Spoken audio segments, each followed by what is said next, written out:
ॐ सहना भवतु सहनौ भुनक्तु सह वीर्यङ्करवावहै तेनावधीतमस्तु मा विद्विषावहै।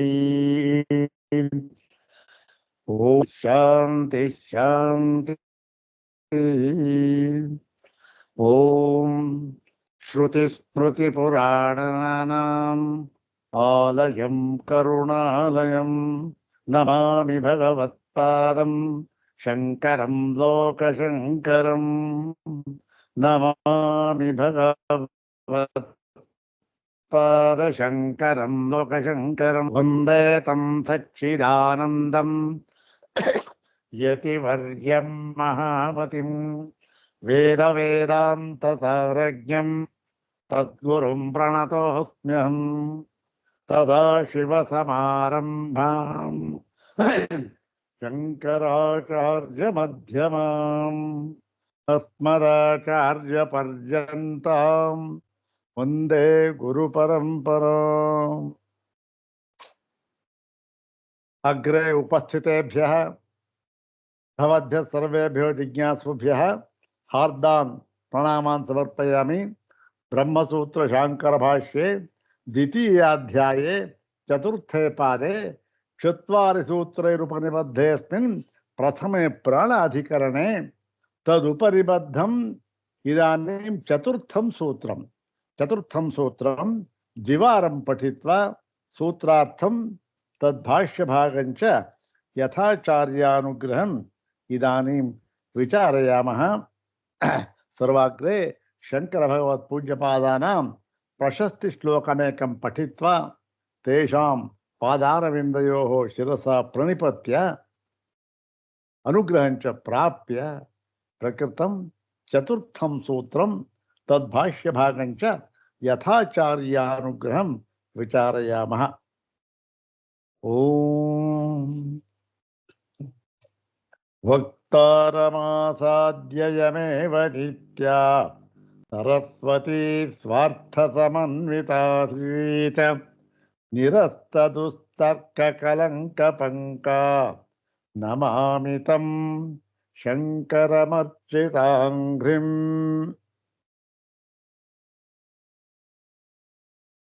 ಕ್ವಾಲಿಟಿ ಪೂರ್ ಅಂತ ಬರ್ತಾ ಇದೆ, ಏನೋ ಗೊತ್ತಿಲ್ಲ. ಏನು ವರ್ಕ್ ಆಗ್ತಾ ಇಲ್ಲ ಇದು.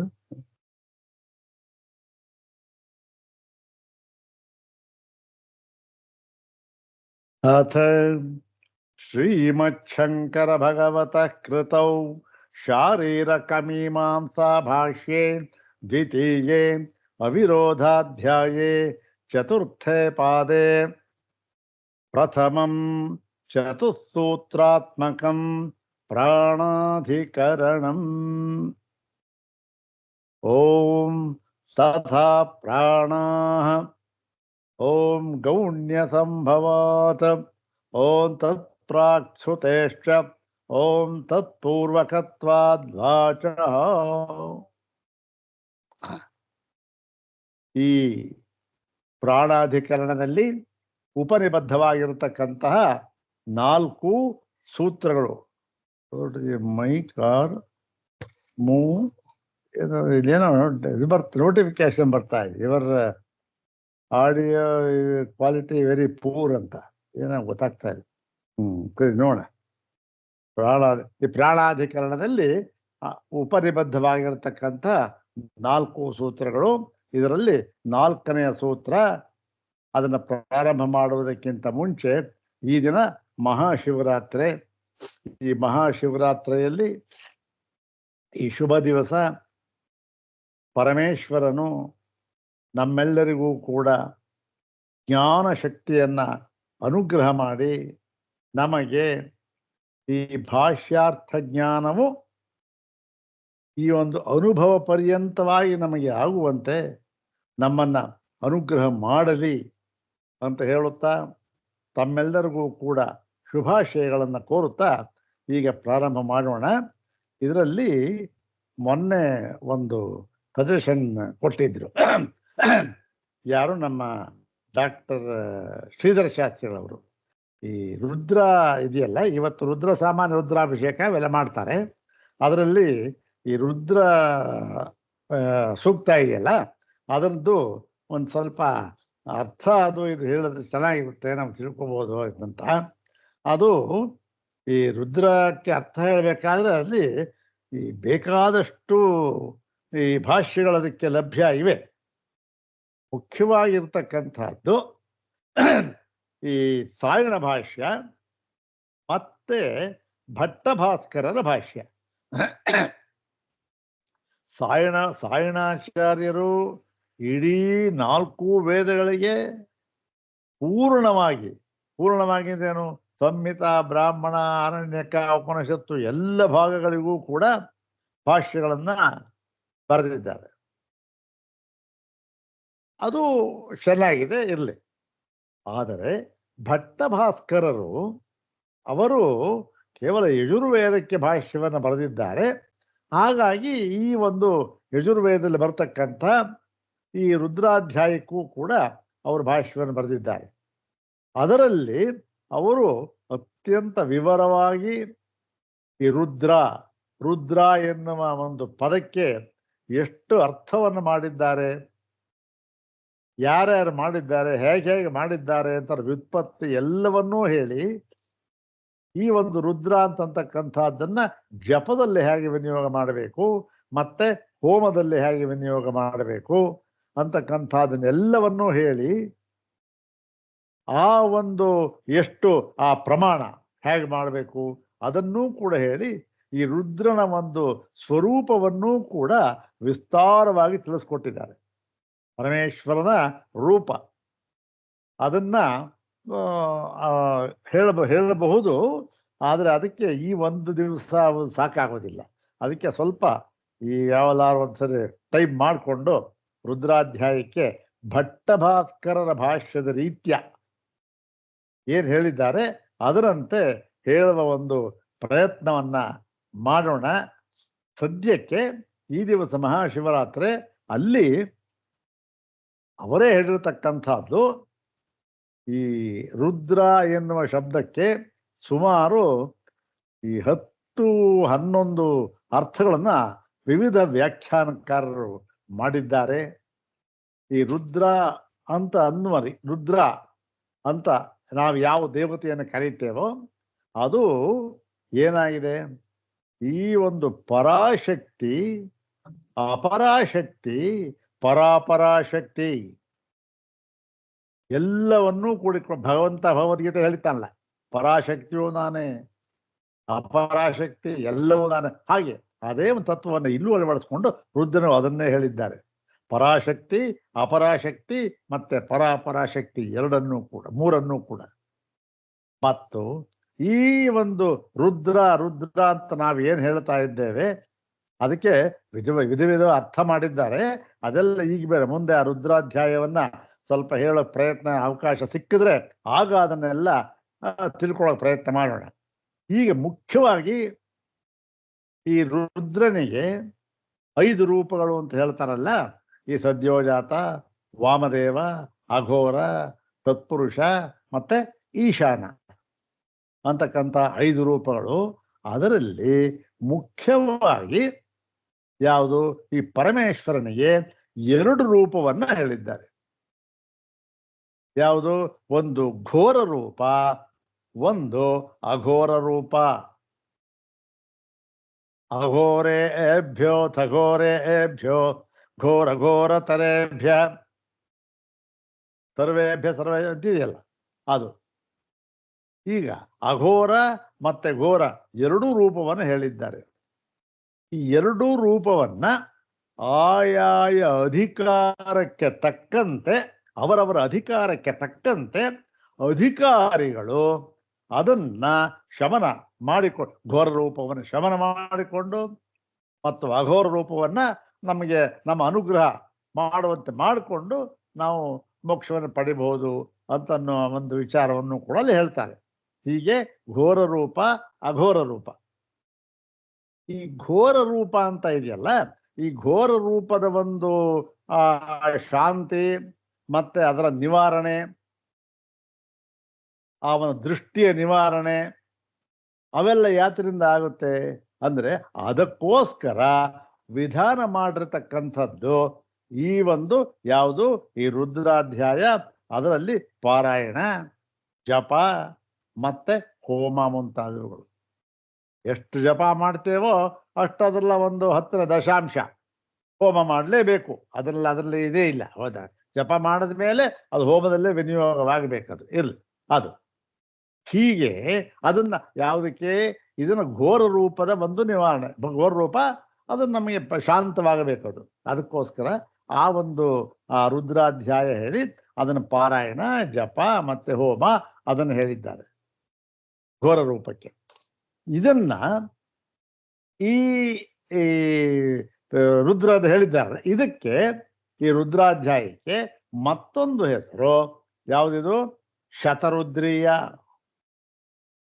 ಈ ಶತರುದ್ರೀಯ ಅಂತಂದು, ಈ ಶತರುದ್ರೀಯದಿಂದ ಈ ಒಂದು ಶತರುದ್ರೀಯದಿಂದ ಈ ಒಂದು ಪರಮೇಶ್ವರನ ಘೋರ ರೂಪ ಇದೆಯಲ್ಲ ಅದನ್ನ ನಾವು ಪ್ರಸನ್ನಗೊಳಿಸಿಕೊಳ್ಳಬಹುದು. ಘೋರ ರೂಪ ಇದೆಯಲ್ಲ ಅದು ಪ್ರಸನ್ನವಾಗುತ್ತೆ. ಇನ್ನು ಅಘೋರ ರೂಪ ಅಂತ ಏನಿದೆ ಅದು ಈ ಮುಂದಿನ ಈ ಕೊನೆಯ ಎರಡು ಅದನ್ನ 3 ಭಾಗ ಮಾಡಿದ್ದಾರೆ. ಮೊಟ್ಟ ಮೊದಲನೆಯದು 1ನೇ ಅನುವಾಕ. ಅದು ಯಾವುದು? ಈ ಘೋರ ರೂಪವನ್ನ ನಾವು ಪ್ರಸನ್ನಗೊಳಿಸಿಕೊಳ್ಳೋದಕ್ಕೆ ಅದು ಯಾವುದು?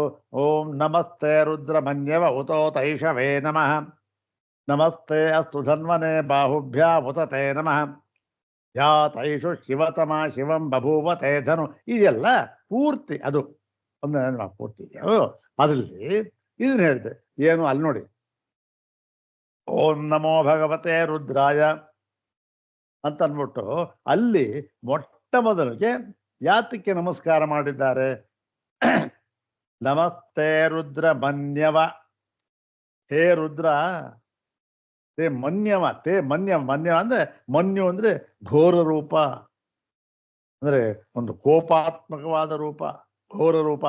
ಅದಕ್ಕೆ ನಮಸ್ಕಾರ ಅಂತ ಹೇಳಿ ಅದಕ್ಕೆ ಪೂರಕವಾಗಿರ್ತಕ್ಕಂಥ ಎಲ್ಲ ಬಾಣಗಳು, ಬಿಲ್ಲಿಗಳು, ಕೈಗಳು ಎಲ್ಲವೂ ಕೂಡ ಪ್ರಸನ್ನವಾಗಲಿ ಅಂತ ಹೇಳಿ ಮಾಡಿ, ನಂತರ ಪ್ರಾರ್ಥನೆಯನ್ನ ಮಾಡಿ, ಅದು ನಮಕ ಅಂತೆಲ್ಲ ಪ್ರಾರಂಭ ಆಗುತ್ತೆ ಅಲ್ಲಿ ಮುಂದೆ ಇಲ್ಲ, ಅಲ್ಲಿನ ಪ್ರಾರಂಭ ಮಾಡಿ ಕೊನೆಯ 2 ಅನುವಾಕವನ್ನ ಈ ಒಂದು ಈ ಯಾವುದಕ್ಕೆ ಈ ಸಿದ್ಧಿಗೋಸ್ಕರ, ಆ ಶಾಂತ ಒಂದು ಅಘೋರ ರೂಪ ಅದರ ಒಂದು ಸಿದ್ಧಿಗೋಸ್ಕರ ಕೊನೆಯ 2 ಅನುವಾಕವನ್ನ ಹೇಳಬೇಕು ಅಥವಾ ಅದನ್ನ ವಿನಿಯೋಗ ಮಾಡಬೇಕು ಅಂತಕ್ಕಂಥದ್ದು ಹೇಳಿದ್ದಾರೆ.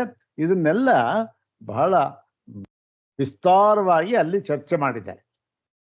ಪ್ರತಿಯೊಂದು ಈ ನಮೋ ನಮೋ ಅಂತ ಬರುತ್ತಲ್ಲ ಅಲ್ಲಿ 3ನೇ ಅನುವಾಕದವರೆಗೂ ಕೂಡ 2 ಸಾರಿ ನಮೋ ಅಂತ ಬರುತ್ತಲ್ಲ ಅದು ಎಲ್ಲಿಗೆ ಅನ್ವಯ ಮಾಡ್ಕೊಳ್ಬೇಕು ಅದನ್ನೆಲ್ಲ ಹೇಳಿದ್ದಾರೆ. ಆ ಒಂದು ಭಾಗವನ್ನೆಲ್ಲ ನಾವು ಅರ್ಥ ಮಾಡಿಕೊಂಡು ಪಾರಾಯಣ ಬೇಕಾದ್ರೆ ಮಾಡಬಹುದು, ಜಪ ಅಥವಾ ಹೋಮ. ಜಪ ಮಾಡಿದ್ಮೇಲೆ ಹೋಮ ಮಾಡಬೇಕು ಅಂತ ಒಂದು ಇದು ತದ್ದಶಾಂಶ ಹೋಮದಲ್ಲಿ ಬಿಡಬೇಕು.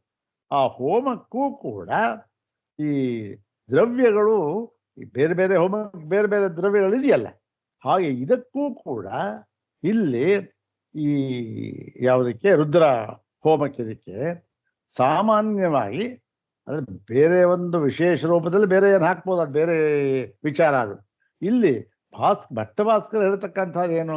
ಜರ್ತಿಲ ಯವಾಗ್ವ, ಜರ್ತಿಲ ಮತ್ತೆ ಯವಾಗ್. ಜರ್ತಿಲ ಅಂತಂದ್ರೆ ಏನು? ಜರ್ತಿಲ ಅಂದ್ರೆ ಈ ಕಾಡು ಎಳ್ಳು ಅಂತ ಹೇಳ್ತಾರೆ, ಅದು ಜರ್ತಿಲ ಅಂತ. ಕಾಡಿನಲ್ಲಿ ಬೆಳೀತಾ ಇರತಕ್ಕಂಥ ಎಳ್ಳು, ಅದನ್ನ ಯಾತಕ್ಕೆ ಹೇಳಿದ್ರು ಅಂತ ಅನ್ನೋದ್ರ ಮೇಲೂ ಕೆಲವರು ವ್ಯಾಖ್ಯಾನ ಮಾಡಿದ್ದಾರೆ. ಅವೆಲ್ಲ ಇರಲಿ. ಜರ್ತಿಲ ಯವ ಮತ್ತೆ ಗವಿದುಘ ಹಾಲು, ಅದರಲ್ಲೂ ಕೂಡ ಹೋಮವನ್ನು ಮಾಡ್ತಾರೆ. 2 ದ್ರವ್ಯಗಳನ್ನ ಹೇಳಿದ್ದಾರೆ. 2 ದ್ರವ್ಯಗಳನ್ನ ಯಾತಕ್ಕೆ ಹೇಳಿದ್ರು, ಯಾತಕ್ಕೆ ಹೋಮ ಮಾಡಬೇಕು, ಮತ್ತೆ ಕೊನೆಯಲ್ಲಿ ಇವೆಲ್ಲ ಏನಾಯ್ತು? ಕರ್ಮಭಾಗ ಆಯ್ತು. ಈ ನಮಗೇನಾಗುತ್ತೆ, ನಮಗೆ ನಾವು ವೇದಾಂತ ಅಭ್ಯಾಸಿಗಳಾದ್ರಿಂದ ಏನ್ರಿ ಕರ್ಮಭಾಗ ಬಿಡ್ರಿ ನಮಗೆ ಬೇಕಿಲ್ಲ, ನಮಗೆ ಇದೆಲ್ಲ ಅನುಪಯೋಗ ಅಂದ್ರೆ ಒಂದು ಭಾವನೆ ಇದೆ. ಇದು ನಾವು ಏನು ಹೇಳ್ಬೋದು, ಇದು ತಪ್ಪು ಭಾವನೆ ಅಂತಲ್ಲ ಅಥವಾ ಸರಿಯಾದ ಭಾವನೆ ಅಂತಲ್ಲ. ಅಂದ್ರೆ ಒಂದು ವಿಧದಲ್ಲಿ ನೋಡುವಾಗ ಇದು ತಪ್ಪು ಭಾವನೆಯೇ ಇದು.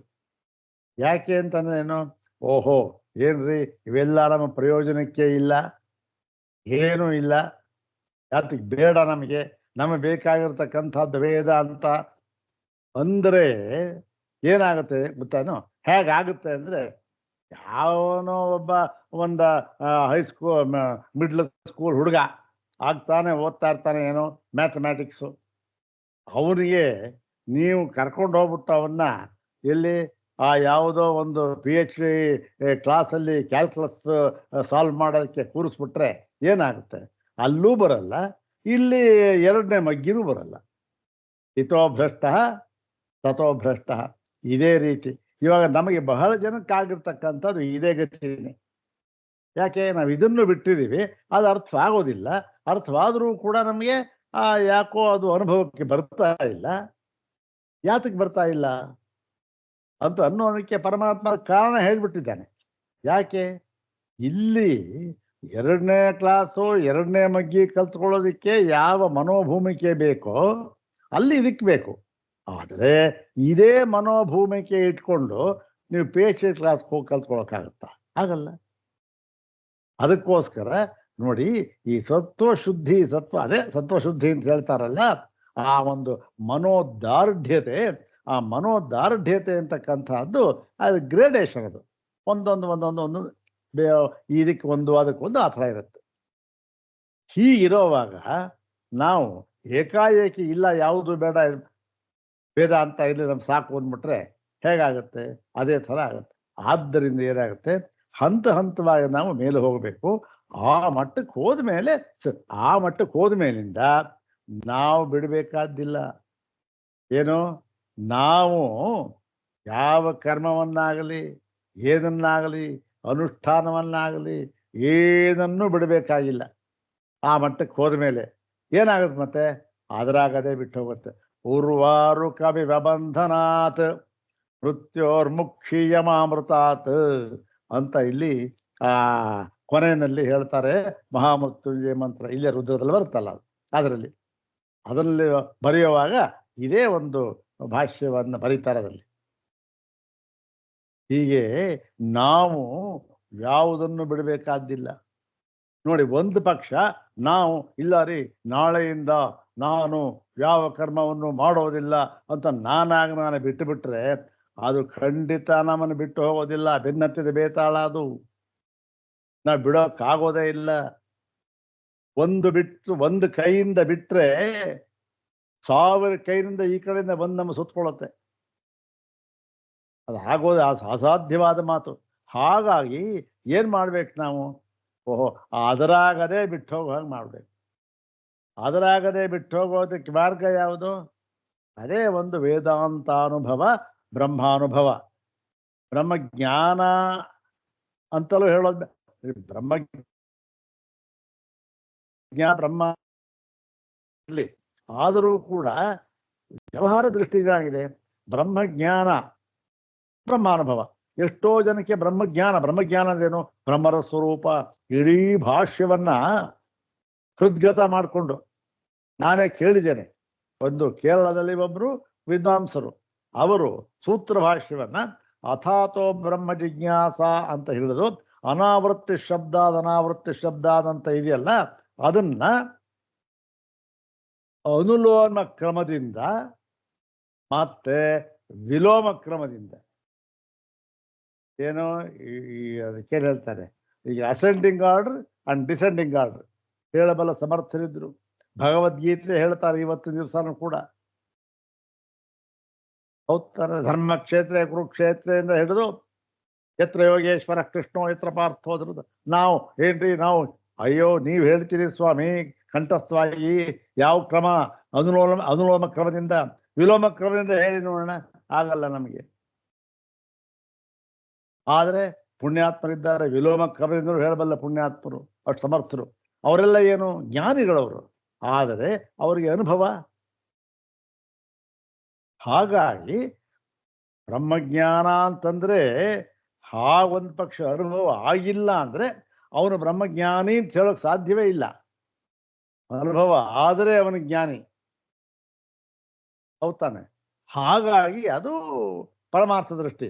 ಆದ್ರೆ ವ್ಯವಹಾರ ದೃಷ್ಟಿಯಲ್ಲಿ ಜ್ಞಾನಿಗಳು ಬೇಕಾದಷ್ಟು ಜನ ಇದ್ದಾರೆ, ಎಷ್ಟೋ ಜನ ಇದ್ದಾರೆ. ಅವರಿಗೆಲ್ಲ ಆದ್ರೆ ಅನುಭವ ಆಗಿರೋದಿಲ್ಲ, ಅನುಭವಕ್ಕೆ ಬಂದಿರೋದಿಲ್ಲ, ಅನುಭವ ಸಿಕ್ಕಿರೋದಿಲ್ಲ.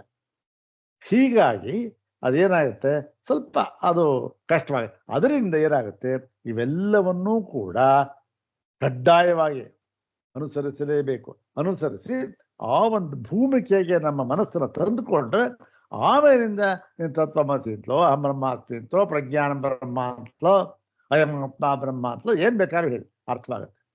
ಇಲ್ಲದೇ ಇದ್ರೆ ಅರ್ಥವಾಗೋದು. ಅದಕ್ಕೆಲ್ಲದಕ್ಕೂ ಕೂಡ ಮಾರ್ಗೋಪಾಯವೇ ಇವೆಲ್ಲ. ಅದರಲ್ಲಿ ಒಂದು ಮುಖ್ಯವಾದ ಪ್ರಧಾನವಾದ ಮಾರ್ಗೋಪಾಯ ಈ ಒಂದು ಶತರುದ್ರೀಯ. ಅದನ್ನು ಭಟ್ಟಭಾಸ್ಕರ ಬರೀತಾರೆ ಮುಂದೆ. ಈ ಶತರುದ್ರಿ ನೋಡಿ, ಕೆಲವರಿಗೆ ನಾನು ಕೇಳಿದ್ದೇನೆ, ಏನಂದ್ರೆ ಏನಿಲ್ಲ ಕುಂದ್ರಿ, ಒಂದು ರುದ್ರಾಧ್ಯಾಯ ಅಷ್ಟೇ. ಮತ್ತೆ ಅದನ್ನು ಪಾರಾಯಣ ಎಷ್ಟಷ್ಟು ಪಾರಾಯಣ ಮಾಡಿದ್ರೆ ಮನಸ್ಸು ಎಷ್ಟೋ ಪ್ರಸನ್ನವಾಗಿದೆ. ಯಾಕೆ ಆ ಛಂದಸ್ಸೆಲ್ಲ ಆ ಥರ ಒಂದು ಈ ಪ್ರಾಸ, ಅನುಪ್ರಾಸ, ಯಮಕಗಳು ಇವೆಲ್ಲ ಹಾಗೆ ಜೋಡಣೆ ಆಗಿದೆ ಅದರಲ್ಲಿ. ಎಲ್ಲಿ ಆ ಎಲ್ಲ ಅನುವಾಕಗಳಲ್ಲೂ ಕೂಡ ಹಾಗೆ ಜೋಡಣೆ ಮಾಡಿ ಆ ಮಂತ್ರವನ್ನು ಆ ಥರ ಸಿದ್ಧ ಮಾಡಿದ್ದಾರೆ. ಎಷ್ಟೋ ಮನಸ್ಸು ಪ್ರಸನ್ನವಾಗುತ್ತೆ. ಈಗಲೂ ಇದ್ದಾರೆ, ಹೇಳ್ಕೊಂಡ್ರೆ ಎಷ್ಟೋ ನೆಮ್ಮದಿ ಆಯ್ತು ಕಂಡ್ರೆ ನಮಗೆ ಅಂತಕ್ಕಂಥವ್ರು. ಹಾಗಾಗಿ ಇವೆಲ್ಲ ಈ ವಿಚಾರಗಳೆಲ್ಲವೂ ಕೂಡ ಅಲ್ಲಿ ಬಂದಿರತಕ್ಕಂಥದ್ದು. ಆ ಒಂದು ಭಾಷೆ ಅದಕ್ಕೆ ಅನುಕೂಲವಾದರೆ ನೋಡೋಣ, ಆ ಒಂದು ಭಾಗವನ್ನು ಅಧ್ಯಯನ ಮಾಡೋದಕ್ಕೆ ನಮಗೆ ಸಾಮರ್ಥ್ಯವನ್ನು ಪರಮೇಶ್ವರ ಅನುಗ್ರಹ ಮಾಡಿದ್ರೆ, ಶಂಕರ ಭಗವತ್ಪಾದರು ಅನುಗ್ರಹ ಮಾಡಿದ್ರೆ ನೋಡೋಣ, ಮಾಡೋಣ. ಇಷ್ಟು ಸಾಕು ಅಂತ ಕಾಣುತ್ತೆ. ಇನ್ನು ಸ್ವಲ್ಪ ಈ ಒಂದು ಒಂದನೇ ಅನುವಾಕ ಅದನ್ನ ಹೇಳ್ಬಿಡೋಣ ಅನ್ಕೊಂಡು, ನಮಸ್ತೆ ರುದ್ರಮನ್ಯಮೌತೋ ತೈಷವೇ ನಮಃ ಅಂತ. ಅದರಿಂದ ಇವತ್ತು ಪಾಠ ಮುಗಿದೇ ಹೋಗುತ್ತೆ. ಅದರಿಂದ ಈ ತತ್ಪೂರ್ವಕದ್ವಾದ್ ವಾಚ ಇಲ್ಲಿ ಮುಗಿದು ಬಿಟ್ರೆ ಈ ಅಧಿಕರಣ ಮುಗಿದೋಗುತ್ತೆ. ಇವತ್ತು ಅಧಿಕರಣ ಮುಗಿದೋಗುತ್ತೆ, ಮುಗಿಸ್ಬಿಡೋಣ. ಆದರೆ ಇದೇನು ಇದು ಹಿಂದಿನ ಒಂದು ಅನುವರ್ತನೆ, ಇದು ಇನ್ನೇನು ಹೊಸದಾಗಿ ಏನಿಲ್ಲ. ಆ ವಾಕ್ಯನ ಸಂಬಂಧವಾಗಿ ಹೇಳ್ತಾ ಇದ್ದಾರೆ ಅಷ್ಟೇ ಇಲ್ಲಿ. ಆದ್ದರಿಂದ ಇಷ್ಟು ಸಾಕು. ಮುಂದೆ ಇದನ್ನು ನೋಡೋಣ ಬೇಕಾದ್ರೆ. ಈಗ ಈ ಒಂದು ಭಾಷ್ಯ ಭಾಗವನ್ನು ನೋಡೋಣ. ಓಂ ತತ್ಪೂರ್ವಕತ್ವಾದ್ವಾಚಃ, ಓಂ ತತ್ಪೂರ್ವಕತ್ವಾದ್ವಾಚಃ. ಪದವಿಭಾಗ ಮಾಡೋಣ. ತತ್ಪೂರ್ವಕತ್ವಾತ್ ವಾಚಃ ಇತಿ ದ್ವಿಪದಾತ್ಮಕಮಿದಂ ಸೂತ್ರಂ. ತತ್ಪೂರ್ವಕತ್ವಾತ್ ವಾಚಃ. ತತ್ಪೂರ್ವಕತ್ವಾತ್ ಇತ್ಯುಕ್ತೆ ಕಿಂ ಪೂರ್ವಕತ್ವಾತ್? ಪೂರ್ವಕತಾನೆ ಪೂರ್ವಕವಾಗಿ. ಯಾವ ಪೂರ್ವಕವಾಗಿ ಅಂತಂದ್ರೆ ತತ್ಪೂರ್ವಕತ್ವಾತ್ ಇತ್ಯುಕ್ತೆ ತೇಜೋಬನ್ನ ರೂಪ ಪೂರ್ವಕತ್ವಾತ್. ಛಾಂದೋಗ್ಯದಲ್ಲಿ ಬಂದಿದೆಯಲ್ಲ ತ್ರಿವೃತ್ಕರಣ, ಅಂದ್ರೆ ಆ ತ್ರಿವೃತ್ಕರಣ ಪೂರ್ವಕವಾಗಿ ಏನು ಬಂದಿದೆ? ವಾಚಃ ಅಂದ್ರೆ ಮಾತು, ವಾಕ್ಕು. ವಾಕ್ಕು ಅಂತಕ್ಕಂಥದ್ದು ಏನಾಗಿದೆ? ಈ ತೇಜೋಬನ್ನ ಪೂರ್ವಕವಾಗಿಯೇ ಬಂದಿದೆ. ಏನು? ತೇಜಸ್ಸು, ಅಪ್ಪು, ಅನ್ನ ಇದರ ಮುಖಾಂತರವೇ ಅದು ಬಂದಿದ್ದು. ಅದೇನು? ಇದರ ಒಂದು ಕಾರ್ಯವೇ ಅದು, ಇದರ ಒಂದು ಫಲವೇ ವಾಕ್ಕು ಅಂತಕ್ಕಂಥದ್ದು. ಈ ತೇಜೋಬನ್ನ ಹೇಗಿದೆ? ಅದೇ ಸ್ವತಃ ಕಾರ್ಯ, ಅದು ಅವೆಲ್ಲವೂ ಕಾರ್ಯ. ಆದ್ದರಿಂದ ಏನಾಯ್ತು? ಈ ವಾಕ್ಕು ಅಂತಕ್ಕಂಥದ್ದು ಕೂಡ ಕಾರ್ಯವೇ ಅಂತ ಸಿದ್ಧವಾಯಿತು. ಹಾಗಾಗಿ ಪ್ರಾಣಗಳಿಗೆ ಉತ್ಪತ್ತಿಯೇ ಇಲ್ಲಿ ಒಂದು ಮುಖ್ಯಾರ್ಥದಲ್ಲಿ ತೆಗೆದುಕೊಳ್ಳಬೇಕು. ಅಂದ್ರೆ ಪ್ರಾಣವೂ ಕೂಡ ಪರಮಾತ್ಮನ ಕಾರ್ಯವೇ ಆಗಿದೆ ಅಂತ ಹೇಳಿ ಸಿದ್ಧ ಮಾಡ್ತಾ ಇದ್ದಾರೆ ಅಷ್ಟೆ. ವಾಕ್ಕು ತತ್ಪೂರ್ವಕತ್ವ, ಆ ಪೂರ್ವಕವಾಗಿರುವುದರಿಂದಲೂ ಕೂಡ ಏನು ಪ್ರಾಣಗಳಿಗೆ ಉತ್ಪತ್ತಿಯನ್ನೇ ಹೇಳಿದಂತಾಯಿತು. ಯಾವ ಪೂರ್ವಕವಾಗಿ? ತೇಜೋಬನ್ನ ಪೂರ್ವಕವಾಗಿ ಅಂತ ಹೇಳಿ ಭಾಷ್ಯ ನೋಡೋಣ. ಯದ್ಯಪಿ ತತ್ತೇಜೋ ಅಸೃಜತ ಇತ್ಯೇತಸ್ಮಿನ್ ಪ್ರಕರಣೆ ಪ್ರಾಣಾದೀನಾಂ ಉತ್ಪತ್ತಿ ನ ಪಠ್ಯತೆ. ಇಲ್ಲಿ ಅದೇ ಹಿಂದಿನ ಭಾಗ ಹೇಳಿದ್ರಲ್ಲ, ಎಲ್ರಿ ಇಲ್ಲಿ ಆಕಾಶವನ್ನ ಹೇಳಿಲ್ಲ, ತ್ರಿವೃತ್ಕರಣದಲ್ಲಿ ಆಕಾಶಕ್ಕೆ ಉತ್ಪತ್ತಿಯನ್ನು ಹೇಳಿಲ್ಲ, ಹಾಗಾಗಿ ಆಕಾಶಕ್ಕೆ ಉತ್ಪತ್ತಿ ಇಲ್ಲ ಅಂತ ತೀರ್ಮಾನ ಮಾಡೋಣ. ಆ ತೀರ್ಮಾನ ಮಾಡಿ ಇಲ್ಲ ಇಲ್ಲ ಆಕಾಶವೂ ಕೂಡ ಕಾರ್ಯವೆಂದು ಸಿದ್ಧ ಮಾಡಿದ್ರು. ಅದೇ ರೀತಿ ಇಲ್ಲವೂ ಕೂಡ ನೋಡಿ, ತತ್ತೇಜೋ ತ್ರಿವೃತ್ಕರಣದಲ್ಲಿ, ಅಲ್ಲಿ ಪಂಚೀಕರಣದಲ್ಲಿ ಆಕಾಶವನ್ನು ಹೇಳಿಲ್ಲ, ಇಲ್ಲಿ ತ್ರಿವೃತ್ಕರಣದಲ್ಲಿ ಏನನ್ನು ಹೇಳಿಲ್ಲ? ಪ್ರಾಣವನ್ನು ಹೇಳಿಲ್ಲ, ಪ್ರಾಣಕ್ಕೆ ಉತ್ಪತ್ತಿಯನ್ನು ಹೇಳಿಲ್ಲ. ಮತ್ತು ತೇಜೋಬನ್ನಾನಾಮೇವ ಚ ತ್ರಯಾಣಾಂ ಭೂತಾನಾಂ ಉತ್ಪತ್ತಿ ಶ್ರವಣಾತ್, ಪ್ರಾಣಕ್ಕೆ ಉತ್ಪತ್ತಿಯನ್ನು ಹೇಳಿಲ್ಲ, ಕೇವಲ ಯಾವುದಕ್ಕೆ ಹೇಳಿದ್ದಾರೆ? ತೇಜಸ್ಸು, ಅಪ್ಪು, ಅನ್ನ, ಪೃಥ್ವಿ, ಇವುಗಳಿಗೆ ಮಾತ್ರ, ಈ ಭೂತಗಳಿಗೆ ಮಾತ್ರ ಉತ್ಪತ್ತಿಯನ್ನು ಹೇಳಿದ್ದಾರೆ. ಹಾಗಾಗಿ ಏನಾಯ್ತು? ಸರಿ ಸ್ವಾಮಿ, ಪ್ರಾಣಗಳಿಗೆ ಉತ್ಪತ್ತಿ ಹೇಳಿಲ್ಲ ಅಲ್ಲಿ, ಆದ್ದರಿಂದ ಏನು? ಪ್ರಾಣಗಳಿಗೆ ಉತ್ಪತ್ತಿ ಇಲ್ಲ ಅಂದ್ರೆ ಏನು? ಪ್ರಾಣವು ಕಾರ್ಯವಲ್ಲ ಅಂದ್ರೆ ಏನು? ಪ್ರಾಣವೂ ಕೂಡ ಇನ್ನೊಂದು ಕಾರಣ ಅಷ್ಟೆ. ಯಾವುದಕ್ಕೆ? ಬ್ರಹ್ಮದ ಪಕ್ಕದಲ್ಲಿ. ಅಯ್ಯಯ್ಯೋ, ಹಾಗಾದ್ರೆ ಏನಾಯ್ತು? ನಿಮ್ ಪ್ರತಿಜ್ಞೆ ಏನಾಯ್ತು? ಬ್ರಹ್ಮವಂದನ ತಿಳಿದ್ರೆ ಎಲ್ಲವನ್ನೂ ತಿಳಿದಂತೆ ಆಗುತ್ತದೆ ಅನ್ನೋ ಪ್ರತಿಜ್ಞೆ ಹೊರಟಾಯ್ತು. ಯಾಕೆ? ಬ್ರಹ್ಮನೇ ಬೇರೆ, ಪ್ರಾಣನೇ ಬೇರೆ. ಬ್ರಹ್ಮ ಕಾರಣ ಅಂತ ಅದನ್ನು ತಿಳಿದ ಬೇರೆ, ಬ್ರಹ್ಮದ ಕಾರ್ಯ ತಿಳಿದಂಗಾಯ್ತು. ಬರೀ ಬ್ರಹ್ಮದ ಕಾರ್ಯ ಅಲ್ಲ ಅಂತ ನೀವು ಹೇಳ್ಬಿಟ್ರೆ ಪ್ರಾಣವನ್ನು ತಿಳ್ಕೊಂಡಾಗ ಆಗೋದಿಲ್ಲ. ನಿಮ್ಮ ಪ್ರತಿಜ್ಞೆ ಏನಾಯ್ತು? ಹಾಗಾರೆ ಎಲ್ಲವನ್ನೂ ತಿಳಿದಂತಾಗುತ್ತದೆ, ಹೋಯ್ತು. ಮತ್ತು ಅದಕ್ಕೋಸ್ಕರ ಹೇಳ್ತಾ ಇದ್ದಾರೆ, ಅಲ್ಲಿ ಹೇಳಿಲ್ಲ, ತೇಜೋಬನ್ನಗಳ ಮಾತ್ರ ಉತ್ಪತ್ತಿ ಹೇಳಿದೆ. ಆದರೂ ಕೂಡ ತಥಾಪಿ ಬ್ರಹ್ಮ ಪ್ರಕೃತಿಕ ತೇಜೋಬನ್ನ ಪೂರ್ವಕತ್ವ ಅಭಿಧಾನಾತ್. ನೋಡಿ, ಬ್ರಹ್ಮ ಪ್ರಕೃತಿಕ ಅಂದ್ರೆ ಬ್ರಹ್ಮದ ಕಾರ್ಯವೆಂದು ಹೇಳಲ್ಪಟ್ಟಿರುವ, ಪ್ರಕೃತಿ ಅಂದ್ರೆ ಬ್ರಹ್ಮ ಕಾರಣ, ಪ್ರಕೃತಿ ಅಂದ್ರೆ ಕಾರಣ, ಅಂದ್ರೆ ಬ್ರಹ್ಮವು ಕಾರಣವೆಂದು ಹೇಳಲ್ಪಟ್ಟಿರುವ ಅಥವಾ ಬ್ರಹ್ಮದ ಕಾರ್ಯವೆಂದು ಹೇಳಲ್ಪಟ್ಟಿರುವ. ಯಾವುದು? ಬ್ರಹ್ಮವು ಕಾರಣವೆಂದು ಹೇಳಲ್ಪಟ್ಟಿರತಕ್ಕಂತಹ ಯಾವುದದು? ತೇಜೋಬನ್ನ ಪೂರ್ವಕತ್ವ. ತೇಜಸ್ಸು, ಅಪ್ಪು, ಅನ್ನ ಇವುಗಳಿಗೆ ಬ್ರಹ್ಮವು ಕಾರಣವಾಗಿದೆ. ಈ ತೇಜೋಬನ್ನಗಳು ಬ್ರಹ್ಮ ಪ್ರಕೃತಿಕವಾಗಿದೆ. ಬ್ರಹ್ಮ ಪ್ರಕೃತಿಕ ಅಂದ್ರೆ ಬ್ರಹ್ಮವನ್ನ ಕಾರಣವನ್ನ ಉಳ್ಳದ್ದಾಗಿ ಆಗಿದೆ ಇವು. ಹೀಗಿರೋದ್ರಿಂದ ಈ ತೇಜೋಬನ್ನ ಪೂರ್ವಕತ್ವ ಅಭಿಧಾನಾತ್, ಈ ತೇಜೋಬನ್ನ ಪೂರ್ವಕವಾಗಿಯೇ ಈ ಏನಿದೆ ವಾಕನ್ನ ಹೇಳಿದ್ದಾರೆ. ಇದು ಅದರ ಮರಿನೇ, ಅದರ ಉತ್ಪತ್ತಿನೇ ವಾಕು ಅಂತ ಹೇಳಿದ್ದಾರೆ. ಅಲ್ಲಿಗೆ ಏನಾಯ್ತು? ತೇಜೋಬನ್ನನೇ ಕಾರ್ಯ, ಅದಕ್ಕೆ ಕಾರಣನೇ ಬ್ರಹ್ಮ. ತೇಜೋಬನ್ನದ ಕಾರ್ಯ ಇದು ಅಂದ್ರೆ ಇದೂ ಕಾರ್ಯವೇ ಆದಾಗಾಯಿತು, ಇದು ಕೂಡ ಕಾರಣ ಬ್ರಹ್ಮವೇ ಆದಾಗಾಯಿತು ಅಂತ ಹೇಳಿ ಎಲ್ಲಿ ಹೇಳಿದ್ದಾರೆ? ವಾಕ್ ಪ್ರಾಣ ಮನಸಾಂ ತತ್ ಸಾಮಾನ್ಯಾಚ ಸರ್ವೇಷಾಮೇವ ಪ್ರಾಣಾನಾಂ ಬ್ರಹ್ಮ ಪ್ರಭವತ್ವಂ ಸಿದ್ಧಂ ಭವತಿ. ಈ ತೇಜೋಬನ್ನ ಪೂರ್ವಕವಾಗಿಯೇ ಹೇಳಿದ್ದಾರೆ. ಯಾವುದನ್ನು ಹೇಳಿದ್ದಾರೆ ಅಂದ್ರೆ ವಾಕು, ಪ್ರಾಣ ಮತ್ತೆ ಮನಸ್ಸು ಮೂರನ್ನೂ ಕೂಡ ಹೇಳಿಬಿಟ್ಟಿದ್ದಾರೆ. ಅಲ್ಲಿಗೆ ಏನಾಯ್ತು? ಎಲ್ಲವನ್ನೂ ಹೇಳಿದಾಗಾಯ್ತು. ಎಲ್ಲವೂ ಕೂಡ ಬ್ರಹ್ಮ ಪ್ರಕೃತಿಕ, ಸರ್ವಮಿದಂ ಬ್ರಹ್ಮ ಪ್ರಕೃತಿಕಂ. ಬ್ರಹ್ಮಯೇವ ಕಾರಣಂ ಯಾವುದಕ್ಕೆ? ಯೇಷಾಂ, ಎಲ್ಲದಕ್ಕೂ ಕೂಡ ಯೇಷಾಂ ಸರ್ವೇಷಾಂ ಅಂತ ಹೇಳ್ಬೋದು ಬೇಕಾದ್ರೆ. ಹಾಗಾಗಿ ಮತ್ತು ಹೀಗೆ ಬ್ರಹ್ಮ ಪ್ರವೃತ್ತಿ ಹೀಗಿರೋದ್ರಿಂದ ಈ ವಾಕ್ ಪ್ರಾಣ ಮನಸ್ಸು ಇವೂ ಕೂಡ ಅದಕ್ಕೆ ಸಮಾನವಾಗಿರುವುದರಿಂದ ತೇಜೋಬನ್ನ ಬ್ರಹ್ಮದ ಕಾರ್ಯ, ಈ ವಾಕ್ ಪ್ರಾಣ ಮನಸ್ಸು ಇವೂ ಕೂಡ ಸಮಾನವಾಗಿರೋದ್ರಿಂದ, ಅದಕ್ಕೆ ತೇಜೋಬನ್ನಗಳಿಗೆ ಸಮಾನವಾಗಿರೋದ್ರಿಂದ ಇದೂ ಕೂಡ ಬ್ರಹ್ಮ ಪ್ರಭವತ್ತ ಬ್ರಹ್ಮ ಪ್ರಕೃತಿಕ ಅಂತ ಹೇಳ್ಬೋದು. ಇದನ್ನು ಕೂಡ, ಇದಕ್ಕೂ ಕೂಡ ಬ್ರಹ್ಮವೇ ಕಾರಣ. ತಥಾಹಿ ಎಲ್ಲಿ ಹೇಳಿದ್ದಾರೆ ಅಂದ್ರೆ ಈ ಛಾಂದೋಗ್ಯ ವಾಕ್ಯವನ್ನು ಹೇಳ್ತಾರೆ. ಅಸ್ಮಿನ್ನೇವ ಪ್ರಕರಣೆ ತೇಜೋಬನ್ನ ಪೂರ್ವಕತ್ವಂ ವಾಕ್ ಪ್ರಾಣ ಮನಸಾಂ ಆಮ್ನಾಯತೆ. ಅಸ್ಮಿನ್ನೇವ ಪ್ರಕರಣೆ, ಅಸ್ಮಿನ್ನೇವ ಪ್ರಕರಣ ಅಂದ್ರೇನು? ಈ ಉತ್ಪತ್ತಿ ಪ್ರಕರಣದಲ್ಲಿಯೇ, ಸೃಷ್ಟಿ ಪ್ರಕರಣದಲ್ಲಿಯೇ. ಹೇಗೆ? ಈ ಒಂದು ತ್ರಿವೃತ್ಕರಣ ಅಂತ ಹೇಳಿದ್ದಾರಲ್ಲ ಚಾಂದೋಗ್ಯದಲ್ಲಿ ಮೊದಲಲ್ಲಿ, ಈ ತ್ರಿವೃತ್ಕರಣ ಪ್ರಕರಣದಲ್ಲಿ ಏನ್ ಹೇಳಿದ್ದಾರೆ? ತೇಜೋಬನ್ನ ಪೂರ್ವಕತ್ವಂ, ತೇಜೋಬನ್ನ ಪೂರ್ವಕವಾಗಿಯೇ, ತೇಜೋಬನ್ನಗಳ ಮುಖಾಂತರವಾಗಿಯೇ ಏನಾಗುತ್ತೆ? ವಾಕ್ ಪ್ರಾಣ ಮನಸಾಂ ಆಮ್ನಾಯ್. ಈ ವಾಕು ಪ್ರಾಣ ಮನಸ್ಸು ಇವುಗಳನ್ನೂ ಕೂಡ ಹೇಳಿದ್ದಾರೆ. ಯಾವುದರ ಮುಖಾಂತರ? ಈ ತೇಜೋಬನ್ನಗಳ ಮುಖಾಂತರವೇ ಹೇಳಿದ್ದಾರೆ.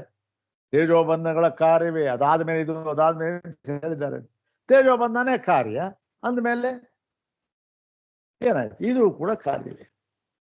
ಎಲ್ಲಿ ಹೇಳಿದ್ದಾರೆ ಅಂದ್ರೆ ಅದಕ್ಕೆ ಮಂತ್ರ ಹೇಳಿದೆ. ಅನ್ನಮಯಂ ಹಿ ಸೌಮ್ಯ ಅನ್ನಮಯಂ ಹಿ ಸೌಮ್ಯ ಮನಃ ಆಪೋಮಯ ಪ್ರಾಣ ತೇಜೋಮಯೀ ವಾಕ್. ಏನು? ಅನ್ನಮಯಂ ಹಿ ಸೌಮ್ಯ ಮನಃ, ಅನ್ನಮಯ ಮನಸ್ಸು ಅನ್ನಮಯ, ಮತ್ತೆ ಪ್ರಾಣ ಇದೆಯಲ್ಲ ಅದು ಆಪೋಮಯ, ಮತ್ತೆ ವಾಕ್ ಇದೆಯಲ್ಲ ಅದು ತೇಜೋಮಯ. ತೇಜೋಮಯಿ ವಾಕ್ ಅಂದ್ರೆ ವಾಕ್ ಸ್ತ್ರೀಲಿಂಗ ಶಬ್ದ, ಅದಕ್ಕೆ ಹೇಳಿದ್ದಾರೆ ಅಷ್ಟೇ.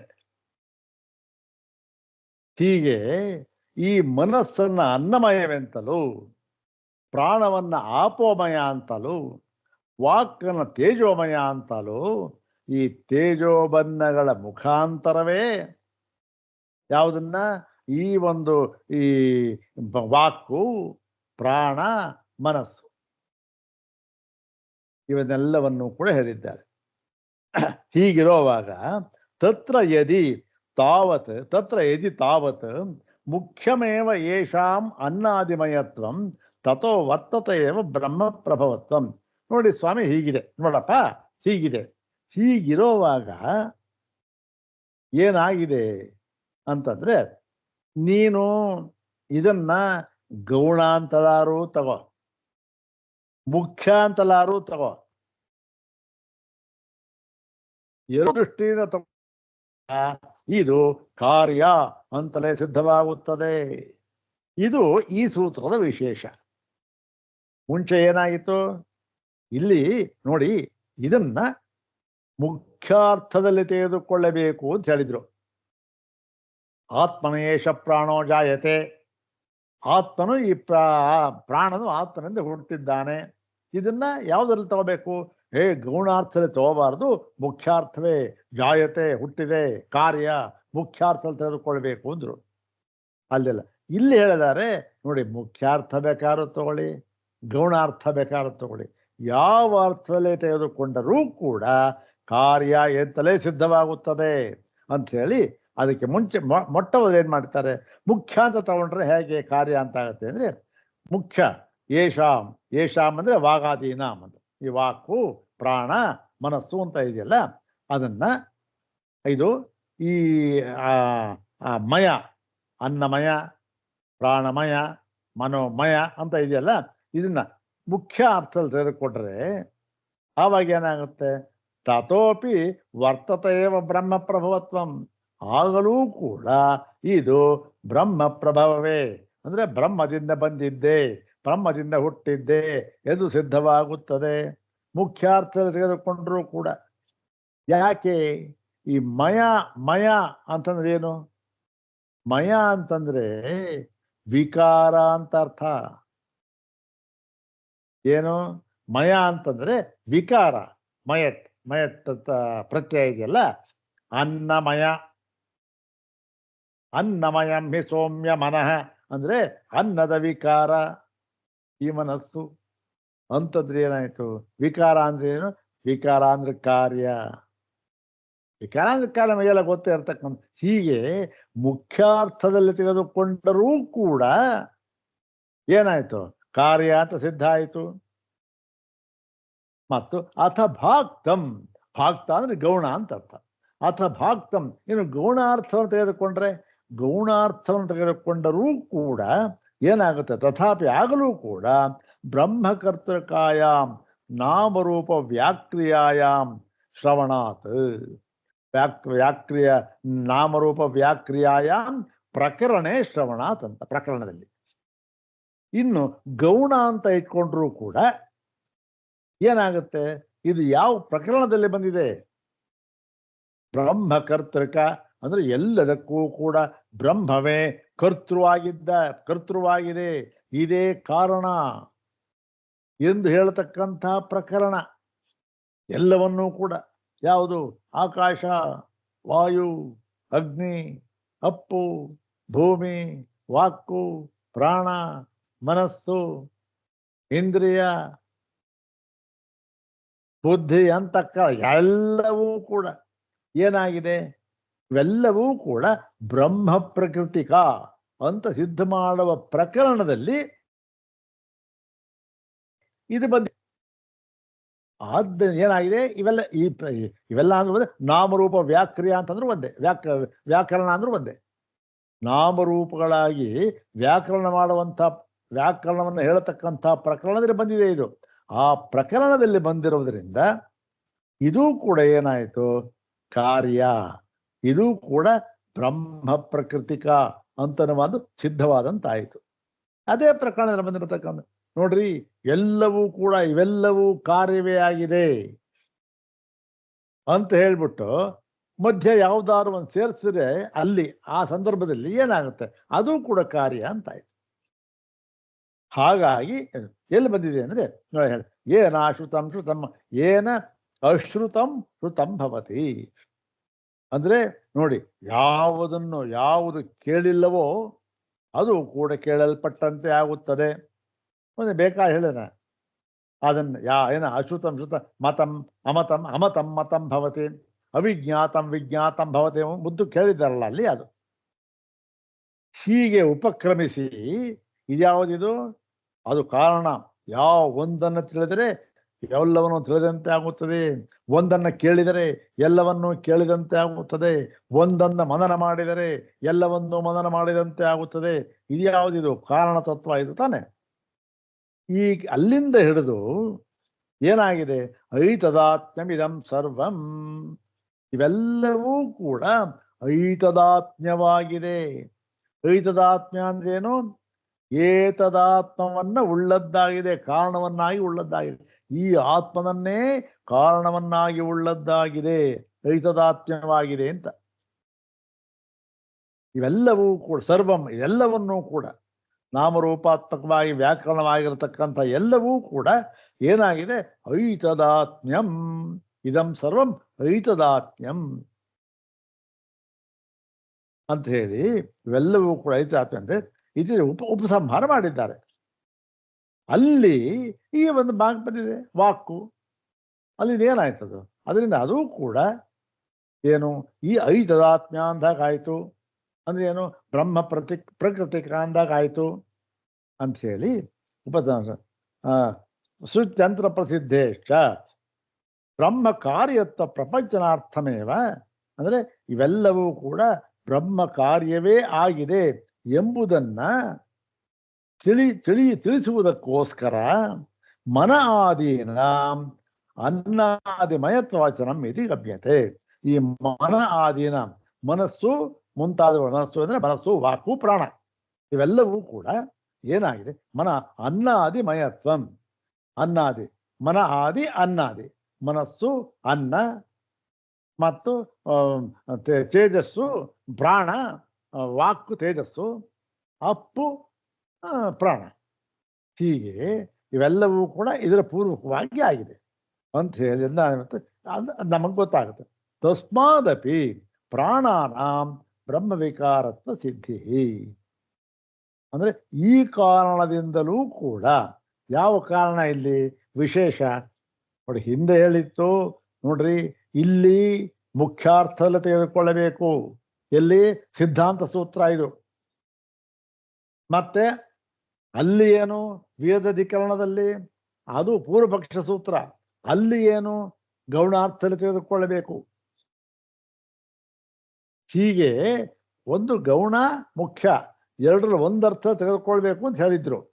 ಇಲ್ಲಿ ತಸ್ಮಾದಪಿ ಇಲ್ಲಿ ಈ ಕಾರಣದಿಂದ ಏನಾಗುತ್ತೆ? ಇಲ್ಲಿ ಎರಡೂ ದೃಷ್ಟಿಯಿಂದ, ಒಂದು ಮುಖ್ಯ ದೃಷ್ಟಿ ಅಂತ ತಗೊಂಡ್ರು ಇದೆ, ಗೌಣ ದೃಷ್ಟಿ ಅಂತ ತಗೊಂಡು ನೋಡಿದ್ರು ಕೂಡ ಕಾರ್ಯವೇ ಅಂತ ಹೇಳಿ ಪ್ರಾಣಾನಾಂ, ಈ ಪ್ರಾಣಗಳಿಗೆ ಬ್ರಹ್ಮ ವಿಕಾರತ್ವ ಅಂದ್ರೆ ಬ್ರಹ್ಮ ಕಾರ್ಯತ್ವ ಅಂತಕ್ಕನ್ನ ಸಿದ್ಧಿ ಆಗುತ್ತೆ ಅಂತ ಹೇಳಿ ಈ ಒಂದು ಪ್ರಾಣಗಳೂ ಕೂಡ ಬ್ರಹ್ಮದ ಕಾರ್ಯವೇ ಅಂತ ಹೇಳಿ ಇದು ಯಾತಕ್ಕೆ ಬಂದಿದ್ದು ಉದ್ದಕ್ಕೂ ಹೇಳ್ಕೊಂಬಂದಿಯ ನೋಡಿ.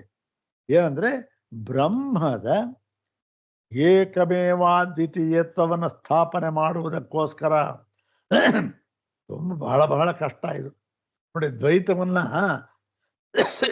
ಸ್ಥಾಪನೆ ಮಾಡಿಬಿಡ್ಬೋದು, ಯಾಕೆ ನಮ್ಮ ಕಣ್ಣು ಕಾಣ್ತಾ ಇರೋದು.